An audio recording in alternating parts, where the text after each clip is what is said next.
ఏం పేరు సార్? నా పేరు వల్లాల శ్రీనివాస్ గౌడ్. నేను గత 20 సంవత్సరాలుగా ఈ స్టేడియంలో వాకర్గా చేస్తున్నాను. ఇప్పుడు ఈ doctor BR Ambedkar stadium walker association కోశాధికారిగా పనిచేస్తున్నాను.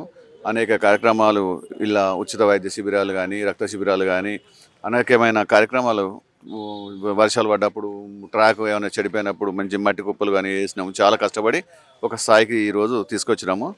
అయితే కరీంనగర్ అభివృద్ధి జరిగిందంటే ఎవరి వల్ల జరిగింది? ఏ నాయకుడు అని చెప్పగలుగుతారు? ఏ పార్టీ అని చెప్పగలుగుతారు మీరు? ఏ పార్టీ కాదు కానీ ఏకైక వ్యక్తి గంగుల కమలాకర్ గారు. గంగుల కమలాకర్ గారే ఈ కరీంనగర్ను అభివృద్ధి పరిచిన ఏకైక వ్యక్తి.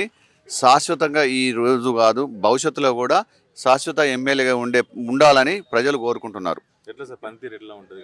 అందుబాటులో ఉండడం అందరికి స్థానిక తెలంగాణ ప్రభుత్వం ఏర్పడ్డప్పుడు అత్యధిక జీవోలు, రాష్ట్రంలో అత్యధిక జీవోలు తీసుకొచ్చి ఈ కరీంనగర్ను ప్రతి వాడన రోడ్లు కానీ, మౌలిక సదుపాయాలైన డ్రైనేజీలు కానీ, ఇంకా లైట్లు, స్ట్రీట్లు, ఏదైనా ఎన్ని కాలనీలైనా ఈరోజు చూడండి సుందరంగా ఉన్నాయి.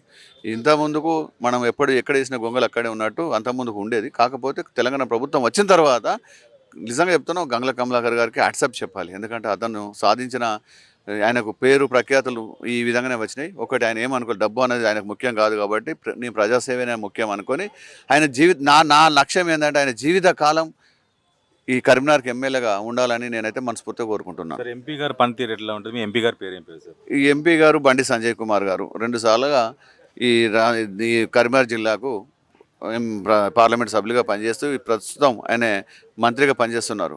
ఇలాంటి ఇంత అవకాశము నిజంగా చెప్తున్నా, ఒక కార్యకర్త లాంటి ఎదిగి ఆయన ఈ స్థాయికి చేరిందంటే పట్టుదల, కృషి ఉన్నది. కాకపోతే కరీంనగర్ను డెవలప్ చేసే బాధ్యత అతనిపై ఉన్నది. ఎందుకంటే ఈరోజు మోడీకి దగ్గరగా ఉండి ఆంధ్రప్రదేశ్లో ఎన్నో సదుపాయాలు తెలుసుకుంటున్నారు. మనం కూడా మోడీ ప్రభుత్వంలో ఒక మంత్రిగా ఉన్న ఈ బండి సంజయ్ గారు కరీంనగర్ని ఎంతో డెవలప్ చేయాలి. ఆయన ఇప్పుడు జన్మస్థలం ఇక్కడ కాబట్టి ఈ ప్రదేశాన్ని రేపు డెవలప్ చేస్తేనే అతను రేపు భవిష్యత్తులో కూడా అతని పేరు చిరస్థాయిగా ఉంటుంది. కాకపోతే మంత్రిగా ఆయన ఏం చేస్తుండో ఇప్పటివరకు అయితే ఏం కనపడతలేదు ఇక్కడ మాకు. సార్, కరీంనగర్లో మౌలిక వసతులు అనేవి అంటే డ్రైనేజ్ సిస్టమే కానీ, లేకుంటే పవరే కానీ, ఇంకా మామూలుగా రోడ్స్, ఇలాంటి పరిస్థితులు అంటే ఎట్లా ఉన్నాయని చెప్పగలుగుతారు? నిజంగా డెవలప్ అయింది అనుకుంటారా? స్మార్ట్ సిటీలో భాగంగానే అయితే కరీంనగర్కి అయితే చాలా మంచి పేరు. అప్పుడు స్మార్ట్ సిటీలో భాగంగా చాలా మంచి జరిగింది. ఇప్పుడు దయచేసి మొన్నటి నుంచి కొత్త పాలక వర్గం వచ్చిన కంచెలు అసలు డ్రైనేజీలు తీస్తలేరు. ఇప్పుడు పోచమ్మ కామాన్ దగ్గర ఒక ట్రాన్స్ఫారం ఉంది. ఆ ట్రాన్స్ఫారంలో పైప్ పలిగింది. ఇప్పుడు గత 20 రోజులు అవుతుంది. 20 రోజుల నుంచి ఒకరు కూడా పట్టించుకోవట్లేరు. ఆడ వాటర్ ప్రాబ్లం ఉన్నది. కనీసం ఇప్పుడు 3, 4 రోజులు, 5 రోజులు అవుతున్నాయి వాటర్ కూడా కట్టించుకునే. ఇప్పుడు కార్పొరేటర్లు ఉంటారు, మేయర్ ఉంటారు, ప్రభుత్వం కేంద్ర ప్రభుత్వంలో మంత్రి ఉంటాడు. ఇవాళ కరీంనగర్లో బీజేపీ సంబంధించిన అదే ఏర్పడుతుంది. కాకపోతే ఇప్పటికీ కనీసం తిరుగుతలేరు, చేస్తలేరు. కనీసం ఏం జరుగుతుంది? రోడ్లు ఊడ్చుతలేరు, దుమ్ములు వేస్తుంది. ఇక దాన్ని అయితే ఎవరు పట్టించుకునేవి నాదుడే లేడు. ఎలా డెవలప్ అవుతుంది?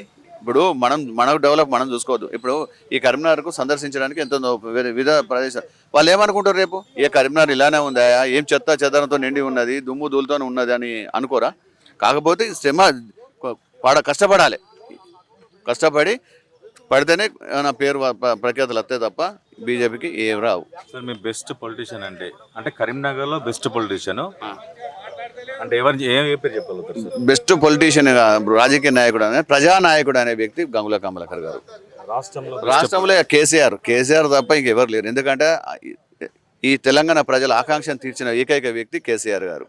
ఎందుకంటే మనము ఎంతోమంది రాజకీయ ప్రతినిధులు పనిచేసి తెలంగాణ తెస్తామని చెప్పి ఢిల్లీ పెద్దలకు వంగి వాళ్ళు చేయకుండా తెలంగాణ అంశాన్ని పక్కన పెట్టి అయినా కూడా మొక్కవని ధైర్యంతో కేసీఆర్ గారు ఆమరణ నిరాహార దీక్ష ప్రాణాన్ని ఒడ్డు పక్కకు పెట్టి ప్రాణం సైతం లెక్క చేయకుండా ఆయన కరీంనగర్ నుండి బయలుదేరిన రోజు, ఆలగనూరు దాకా బయలుదేరిన రోజు హైదరాబాద్లో నిరాహార దీక్ష చేసి తెలంగాణ సాధించే వరకు ఆయన అంత పట్టుదల ఉన్న వ్యక్తి, ఏకైక వ్యక్తి ఈ దేశంలో, ఈ ప్రపంచంలో ఏకైక వ్యక్తి కేసీఆర్. దేశంలో బెస్ట్ పొలిటీషియన్ అంటే మీకు నచ్చిన పొలిటీషియన్ ఎవరని చెప్పగలుగుతారు? ఇక దేశంలో అంటే నేను చెప్పలేను. ఎందుకంటే నేను దేశం దాకా ఆలోచించలేను. నా రాష్ట్రము, నా జిల్లా, నా ఊరు, ఈ 3 నాకు ముఖ్యం. సార్, ఒకటి కాళేశ్వరం గురించి అయితే లాస్ట్ టైం చర్చ అయితే జరుగుతుంది. ఇప్పుడు రాజకీయంగా ఒక చర్చ జరుగుతుంది.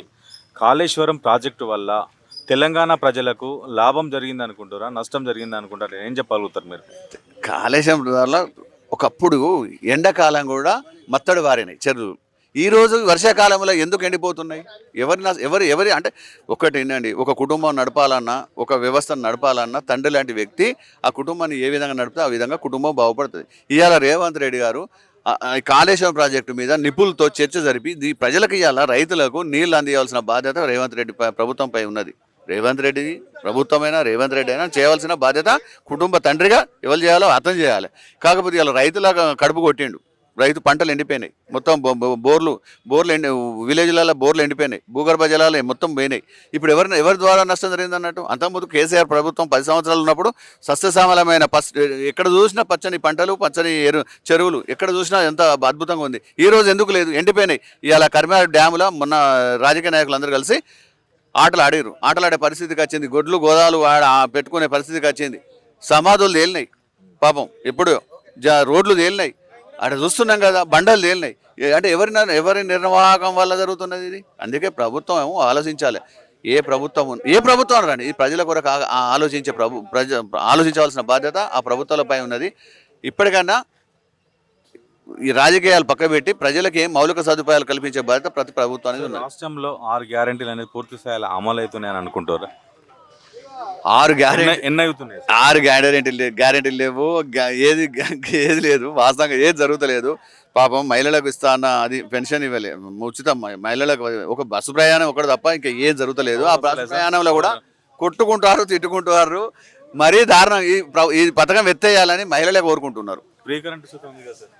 ఫ్రీ కరెంటు అది పెద్ద సమస్య కాదండి. ఫ్రీ కరెంటు 200 యూనిట్లు అనేది పెద్ద అసలు దాని పెద్ద లెక్కే కాదు. ఎందుకంటే ఇన్ని పథకాలల్లో అదొక పథకం ఇచ్చి మామ అనిపిస్తున్నది తప్ప అది ఏం లేదు.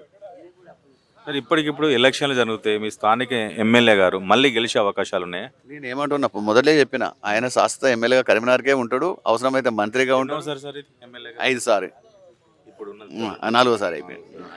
5వ సారి సుతా ఆయననే ఉంటాడు, కంటిన్యూ శాశ్వత ఎమ్మెల్యేగా ఆయననే ఉంటాడు అని చెప్తున్నా. ఈ కరీంనగర్కి ఇంకోళ్ళకి రారు, దరిదాపులో కూడా లేరు కూడా.